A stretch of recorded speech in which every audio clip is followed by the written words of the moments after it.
Hey everybody, I'm coming to you this week from a very, very warm Sydney. It's the middle of summer, and we had about 4 days of really a lot of heat. It was disgusting.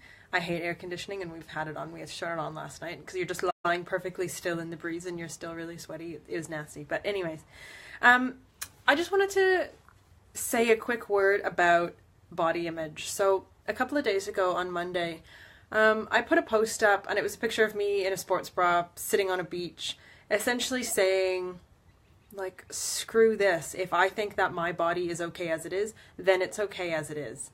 And I don't have to answer to anybody else for it. Whoever created these rules of what's good and what's bad and what's beautiful and what's not.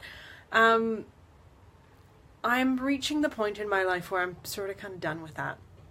I'm done with doing something because somebody else says I should. I'm done with thinking something because somebody else says I should.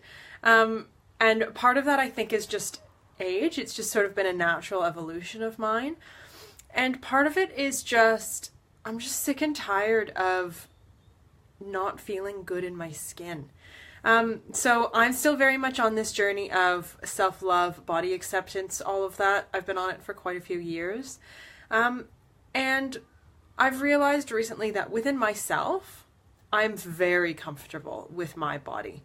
When nobody else is around and it's just me, I love my body, and I look in the mirror and I can see all of these beautiful things about it, and I really can admire it.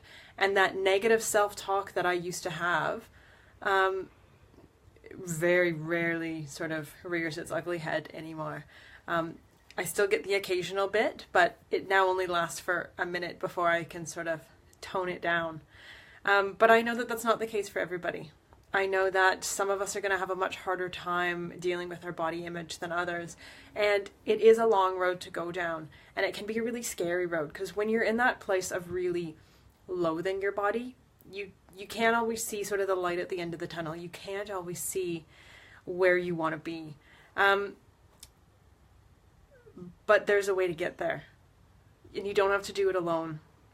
So I would just really like to encourage everybody, regardless of where you are, regardless of your body image, regardless of what you look like, regardless of everything, to just really think about those internal voices that you have. We all have them.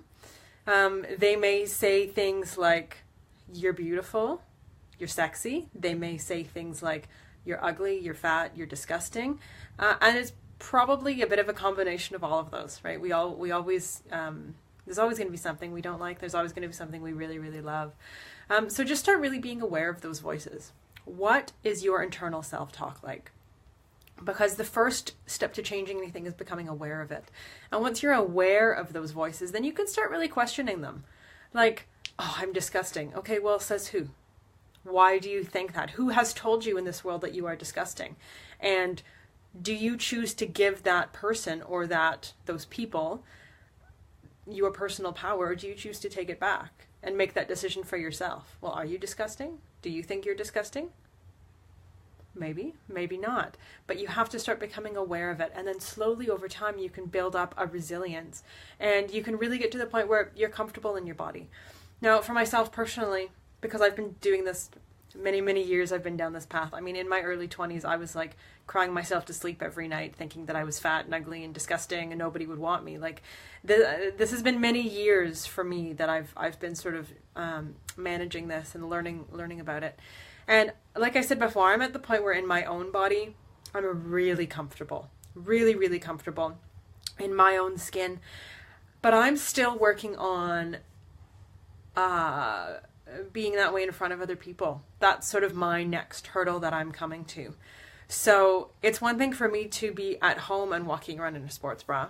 Who cares? I'm at home. I'm comfortable. The people that I live with, I'm comfortable with. Like, it's just not an issue for me. But suddenly going out to the beach, because it's summer here, you're going to the beach, you're going swimming, that then is like the scary thing. So how do you manage that? How do you handle that? And tiny baby steps is the answer. Tiny, tiny, tiny baby steps. For myself, one of my goals for 2017, which I did not complete, was that I wanted to wear a bikini, a proper two-piece bikini in public.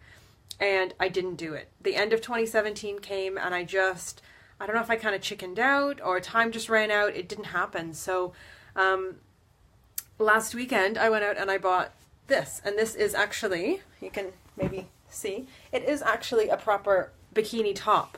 So I bought a proper 2-piece bathing suit, but I'm not confident enough to wear it in public yet. So what I'm doing is I'm starting to wear it around the house, starting to maybe wear it around really close friends that I'm comfortable with.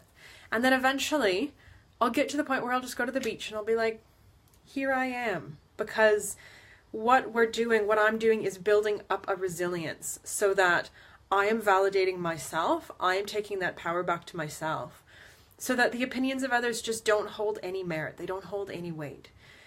Because if we go to the beach and somebody looks at us, and if you're looking for a sign that you don't belong, if you're looking for a sign that you're not good enough, you're going to find it. And you might find it just in how somebody looks at you, in a glance, you might hear somebody else laughing, assume they're laughing at you, right? If we're looking for that, you will find it every single time. But if you go knowing that you are enough, you're good enough, and that nobody else's opinion matters, then either you will notice that and not care, or you just won't even notice it at all because you'll just be so concerned about yourself and about having fun. So really, to finish up, I just want to say to you guys, regardless of where you are in your journey of body positivity and body love, start slow. And if you can't see sort of the light at the end of the tunnel, it's there, whether you can see it or not. And if you want to do this on your own and tackle this on your own, start small. Start with your self-talk. And once you get that self-talk managed, then you can really work out how to integrate that into your life. If you really want a hand with this, if this is something that you want to talk to somebody about, reach out. There's so many people, even if it might be family, it might be friends, it might be a coach, it might be a counselor. There are so many people in this world who really want to help you with this. And what's beautiful about what I do, this is one thing that I just really love about what I do, is that I get to work with women and really look at their body image and their self-talk, but also then look at their physical health, because once you learn to really love yourself and you love your body and that internal self-talk changes, you can't really love yourself and then fill your body with crap. You can't really love yourself to your core and not take care of your health. Those do not go together. So through this journey of self-love and body positivity, we find health. We find physical health. We find mental health. We find emotional health. And they're just beautifully interconnected, and you can't really separate them. And everybody's starting this from a different place, but it's still applicable to absolutely everybody, no matter where you are. So that's my little bit for today. And I really want to hear from you guys. Comment below. Is this something that you struggle with? Or send me a message as well if you're more of a private message person. Is this something that you struggle with? Is body image and your internal self-talk a really big challenge for you? Have you ever worn a bikini in public? Do you want to? Is that maybe a goal of yours, like it is for me? I would love to hear from you guys. Reach out. Send me a message. Thank you so much for watching. I'll talk to you guys soon.